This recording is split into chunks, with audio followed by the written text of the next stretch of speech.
Hello, good morning. Sorry, it will be in English. Even if I try to understand Czech, it's still just practicing, so definitely I don't speak in Czech language. Sorry for that. I will try to say something about my slides in English then. The topic of the presentation is actually to show you something which is maybe not so often discussed yet, but is becoming really, really important. I mean, what is actually happening after the breach and how to be prepared for something which is happening after the breach. Because as you all understand, I hope, the breaches are really happening and they will happen in future as well, unfortunately. So we know the threat landscape is changing, and every day you hear about some examples of big breaches, some data is stolen, and some attackers were successful to breach even biggest companies, despite the fact they spend a lot of money on protection, on some security systems. Recently, Yahoo is another example, even not mentioned here. Why this is happening all the time?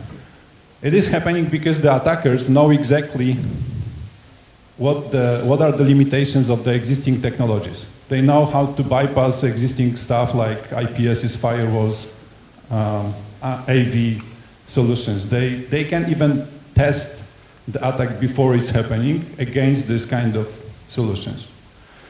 So as I said, despite the fact companies are spending a lot of money on these classic protections, different security layers, the statistics is, I would say, really specific. So even if company is able to detect the attack, the breach by itself, it takes by average 56 days, so almost 2 months. And in some cases, about 50% of the companies were notified about the breach by some external entities, institutions like CERTs, for example, or ISP vendors maybe. And this takes almost a year. It's coming from our own research, it's coming from our own experiences.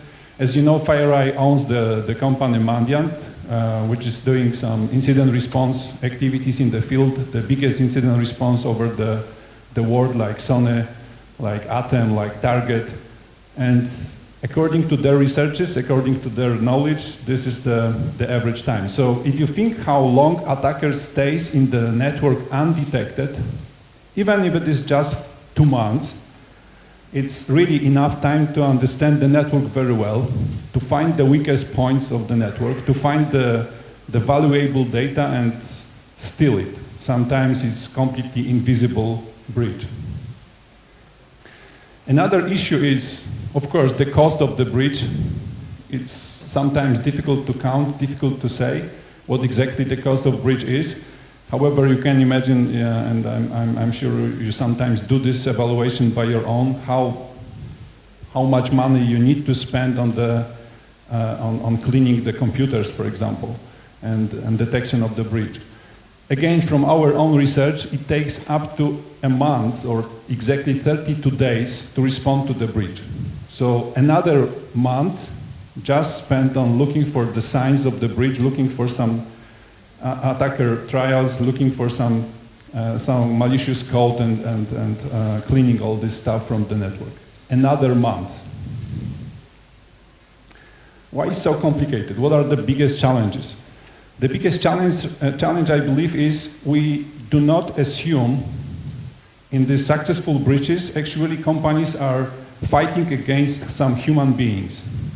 It's not exactly a tool, it's not exactly automated malware only. It is, of course, malicious code involved, but usually it's used just for establishing some foothold. And then the human being takes control over. And it's not exactly a person, it's rather a group, very well sophisticated, very well organized professional group, which is well founded, which actually breaches the companies to get some money, to get some information which is valuable, which can be monetized later on.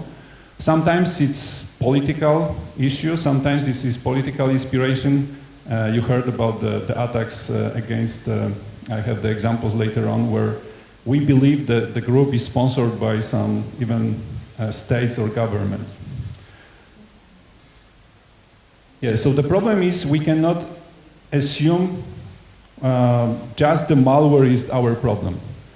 Malware is just the tool. Malware is just a step in the attack.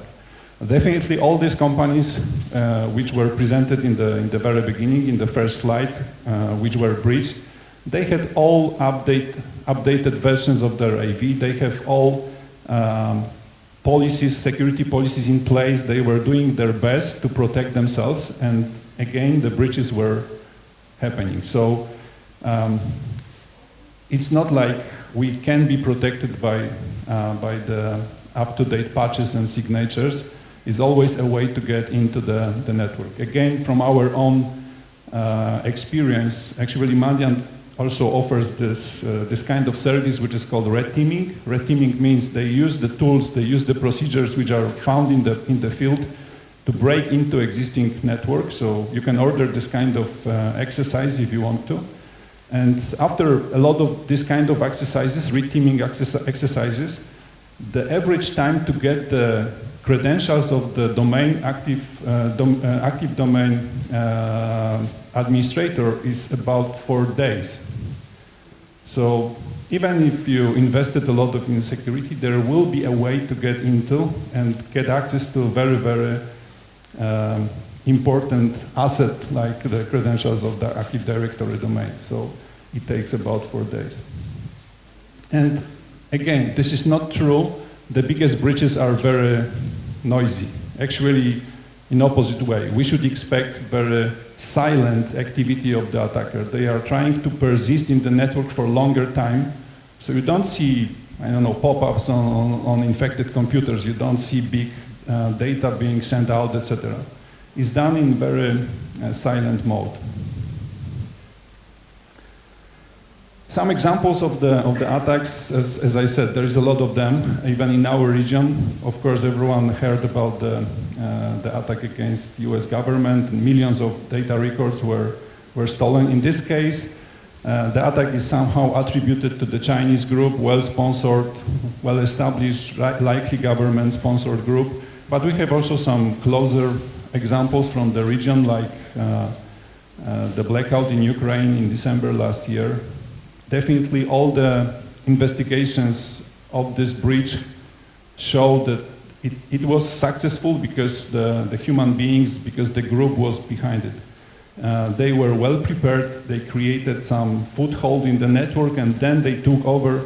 They could penetrate the network by the human beings, by the attackers, by themselves. Another example just from Eastern Europe, actually our countries here in the regions are being approached by this APT28 group. According to our researches, is likely sponsored or closely related to the Russian government. But honestly speaking, every government has similar approaches. They are trying to use cybercrime, they are trying to use cyber attacks in common with some political goals, with some political targets. The attacks are happening in stages, and this is kind of kill chain, actually our own or invented by Mandiant. It's talking about how the attack is usually done from the attacker perspective. So initial reconnaissance, of course, they are trying to recognize what the company is doing. They are trying to recognize the weakest points of our security systems. And then they create some initial compromise. This is kind of break into the network. It can be a new vulnerability, it can be existing vulnerability, it can be very targeted code created just for this company. Sometimes it's not really necessary to create very targeted code. Sometimes it's necessary to make it a bit different from well-known attacks, and it will be successful. So once the foothold is established, the next stages like escalation of privileges are happening, or internal reconnaissance, so recognition of the network. And of course the end of this chain is to complete the mission to get access to the data and steal the data, or to do something which was the goal of the attack. Maybe to switch the power grid like in Ukrainian attack. And honestly speaking, From this point up to the complete the mission, usually here they use some legitimate tools. Legitimate tools in the meaning this is not really malicious code. They use Windows system tools, they use network tools, they use something which is treated as a normal application. So it won't be detected by anti-malware system. It is simply a normal tool in use.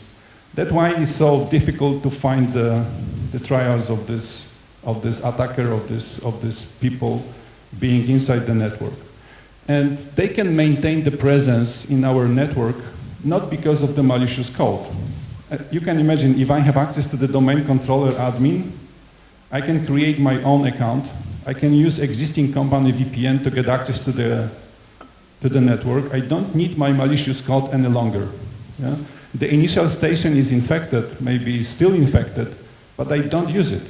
I don't need it. I have much more reliable access to the company network. Of course, they use also some sophisticated tools, sophisticated malware code to get this, to maintain this presence, but you should think also about the cases where your network is so much penetrated, they don't need this malicious code any longer. So the question is, what is your security posture? How you think, how you prepare yourself for this kind of situations? If you just invest in this kind of barriers, or you think also about the case where this barrier is not enough, the water is leaking into your organization, into your houses, and you need to have also some water pump to get it out of your house. And this is exactly the topic of my presentation. So I would like to focus on something which is actually happening after the breach. How to respond to the breach properly. As I said before, the stages from the initial compromise, maybe from the established foothold, are usually controlled by some human beings. They have remote access to our network. And this is actually the most risky part of the attack. Yeah? We cannot predict what the guy or guys will do in our network. They will use some tools, as I said, maybe legitimate tools. It's really difficult to find them. It's really difficult to navigate exactly their steps, what they did in our network. So prevention and detection is helping us in the initial stages, just initial stages. If the prevention was not enough, if the detection was not successful, we need to think about how to find the attacker in the network, and we need to assume the attacker is in the network. We need to know how the attacker is usually doing the steps. Yeah, you need to have some ideas how to start looking for him or for them. These stages are called response. Yeah? So we have prevention, we have detection, prevention, and then we have response stages. And all this can be detection of the attack, recognition of the attack, or generally speaking, attack life cycle. Yeah, the malware is usually just at the very beginning, and then we have problem with the human beings. Our approach, if you know anything about FireEye, you know maybe our products already, and actually the products and services are built around this idea of incident response workflow. So we try to help the customers to deal with the new breaches, with the new malware, with the new attacks, but our strategy is also to build the product portfolio which is helping to understand the stages after the breach. So how to navigate through the network when the attacker is already there, how to find some signs of the attacker activities in the network.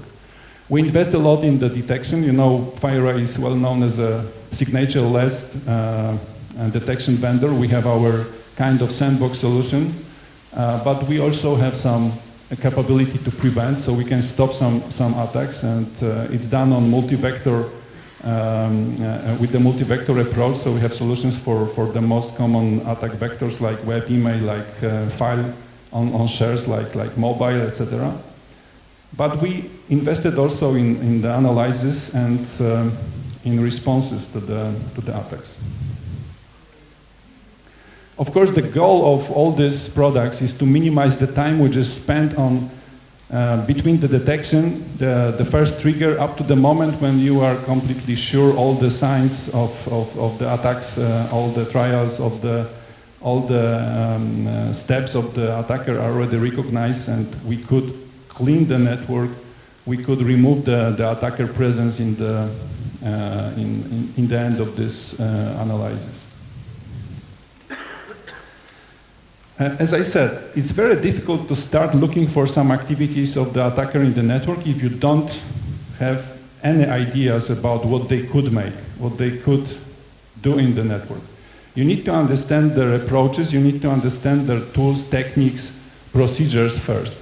So our assumption is to build the technology, to improve the technology, but the very valuable part of this approach is also expertise.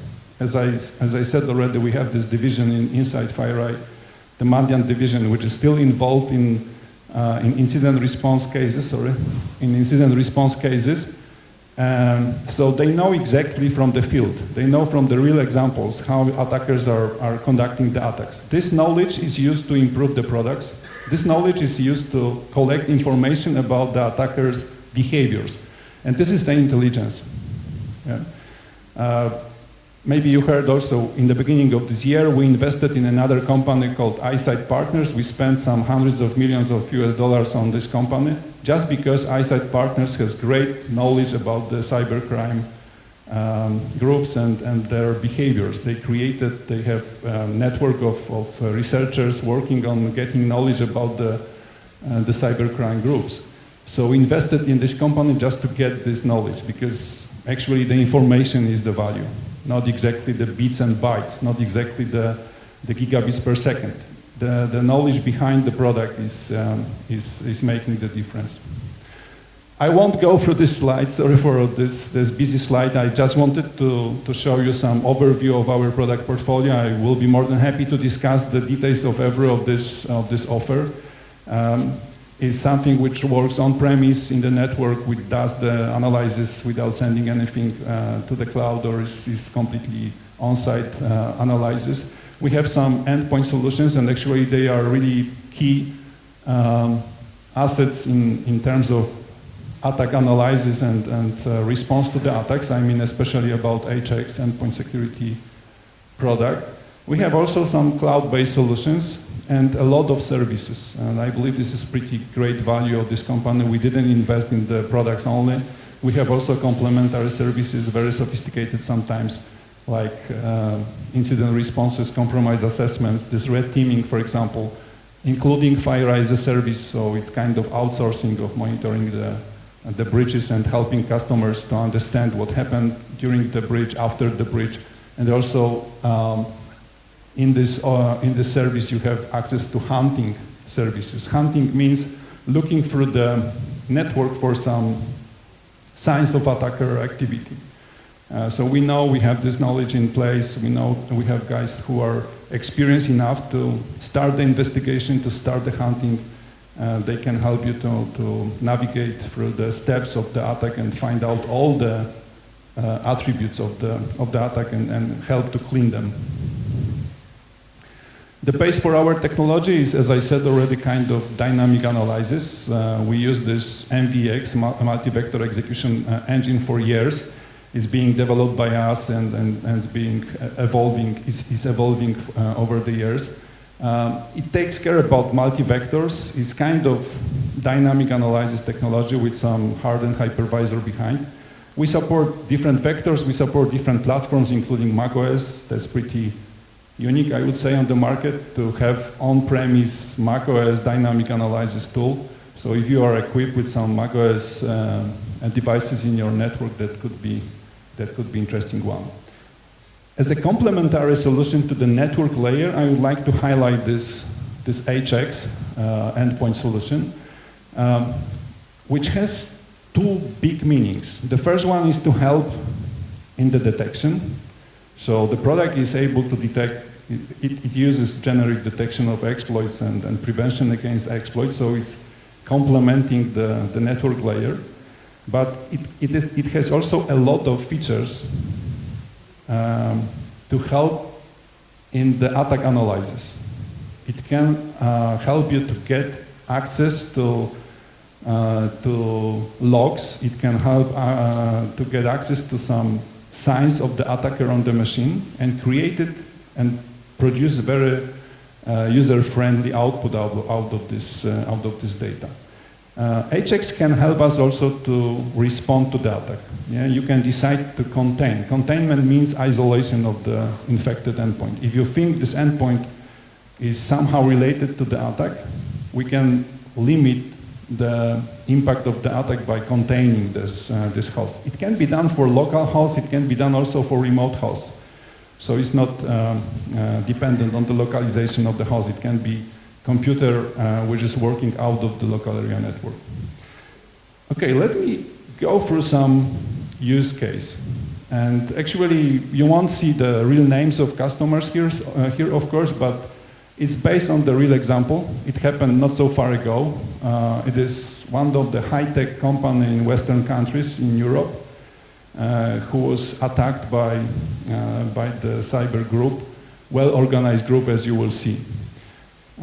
A few assumptions. I will try to compare this situation in customer B. This is our main customer, the main case study subject. I will compare it to the customer A, which is maybe not so much putting focus on advanced attacks. They didn't invest so much in the technology which will at least detect some advanced attacks and will help them to understand how the attack happened. In opposite to customer B, who has this technology already in place. Both of them are from the same industry. They are investing in security because they understand the importance of the security, but as I said, customer A is rather traditional customer with the classic security protection layers like anti-spam AV in terms of email communication. They receive about 50,000 emails per day, so not the biggest customer we have. But even in this not very big organization, they are challenging some issues like AV is being updated, but it takes some time.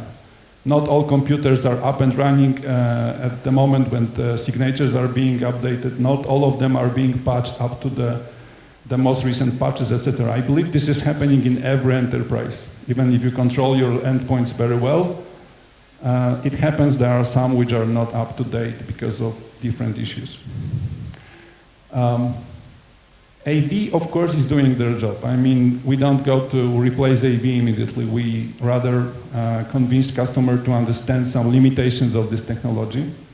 And even if AV is catching some malware, usually what they are doing, I hope it's not your case in most of your organizations, it does not end with the immediate machine reimaging. Unfortunately, my experience is when I talk to customers, when we speak about the incident response procedures, it's pretty often answered. Yeah, what do you do when the breach is happening? What do you do when you detect some malicious code? The answer is, okay, we go to the machine and we do the reimaging. We have some automated tools even to make it.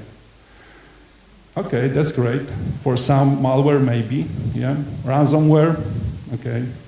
But if you think, and I believe every one of us should think, we can be a target of some more advanced attack, this is definitely not enough, and I will try to prove it through the next slides. So let's think about the customer B. They invested already in some more advanced tools. In this case, is FireEye EX involved, so dynamic analysis of the malware, of the attachments to emails and URLs in the emails. So once it happened, FireEye EX detected new threat. Actually, it was passed through existing customers' anti-spam, antivirus filtering technologies, so I assume it can be new sample, it can be new malware. It was an attachment to email, Excel file, invoice XLS. It was delivered by targeted email.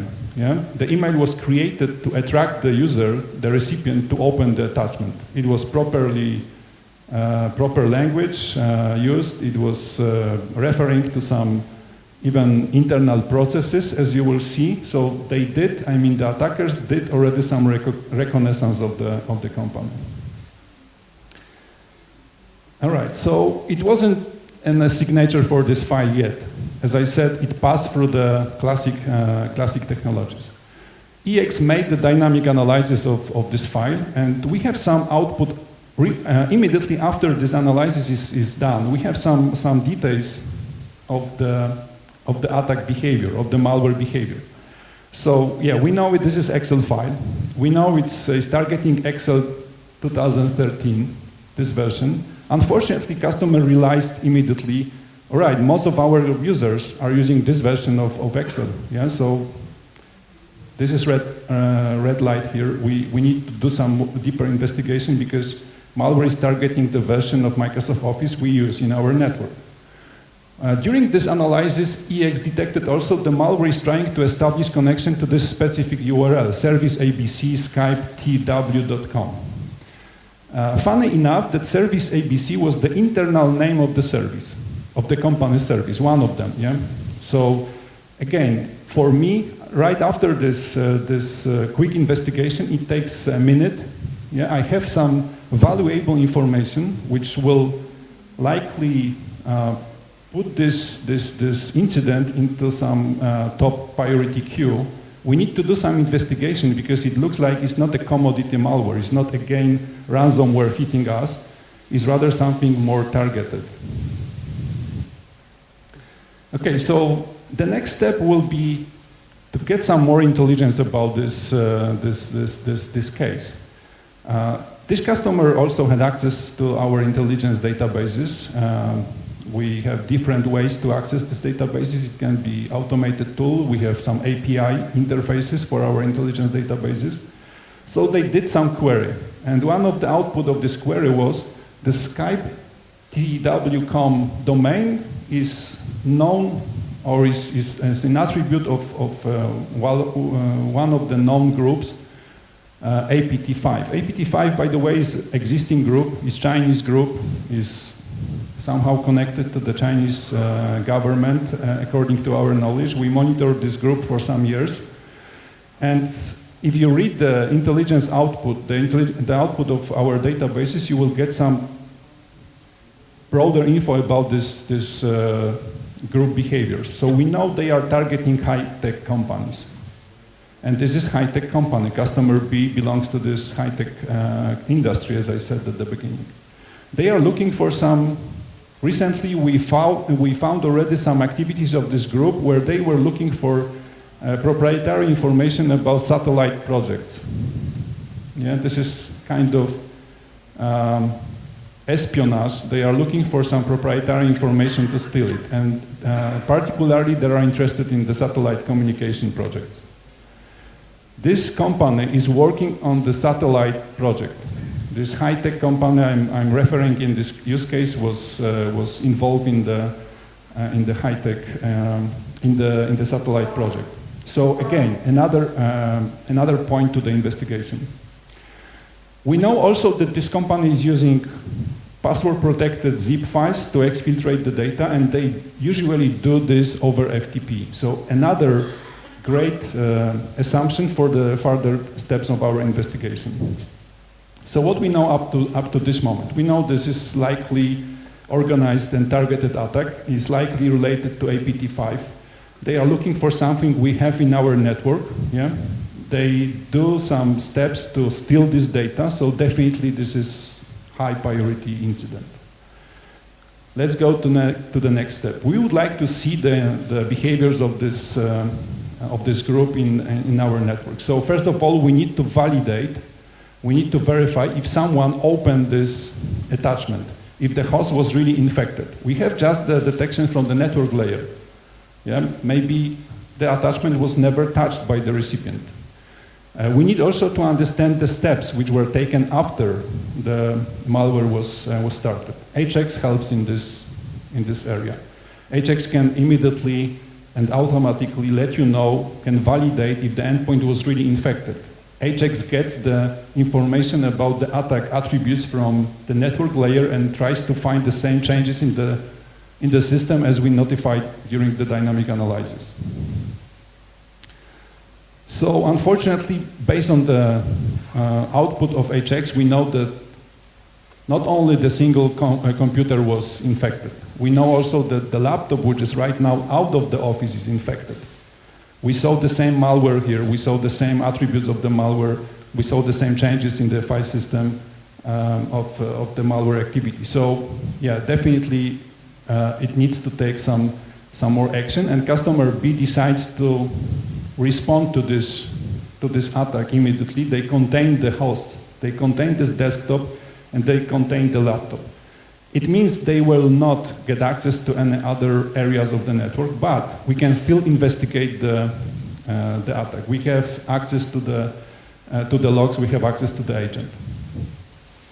Agent has a lot of investigation capabilities, as I said. For example, it collects the history of the shell. It collects the history of the commands used in the shell.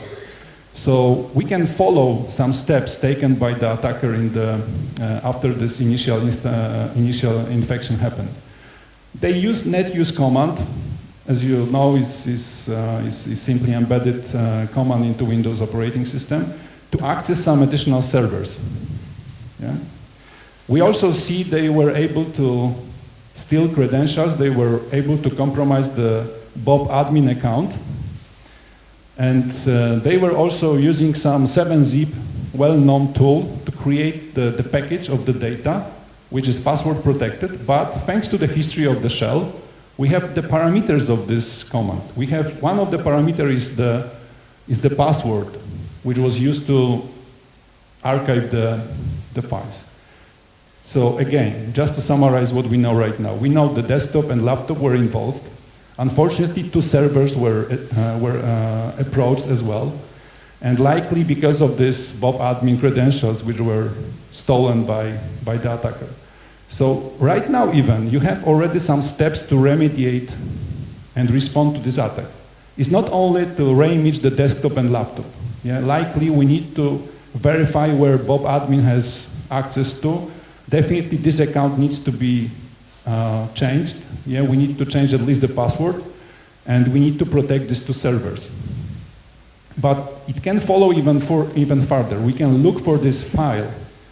If the customer has in place PX is recording the data from the network. Every single connection, every single packet is stored in the pickup format on the hard drive. So we can go to this history of connections and try to find the file inside. Right after this investigation, we get the file. It's password protected, but thanks to the previous analysis done by HX, we have this password. So we can open this file. We can exactly present to the CEO of the company, for example, what was the impact of the attack, what exactly was stolen from the network. Just to summarize, if the customer B would act as a customer A, would just reimage the station at the very beginning, maybe something is already remediated. But as you saw through this example, without the further analysis, likely the customer will miss a lot of important activities in the network, and unfortunately, not all of the signs of the attacker in the network will be clean. And just to summarize all my presentation, I would like to leave you with this conclusion. Actually, we need to think about new security paradigm. It's not about the technology and the security protection only. It's also about the processes. It's also about managing the incident response workflow. We need to assume the attacks are happening, they will happen, and in some cases they will be successful. We need to have the ways, we need to have the processes and tools to respond. And thank you very much for your attention. Dziękuję. If you would like to see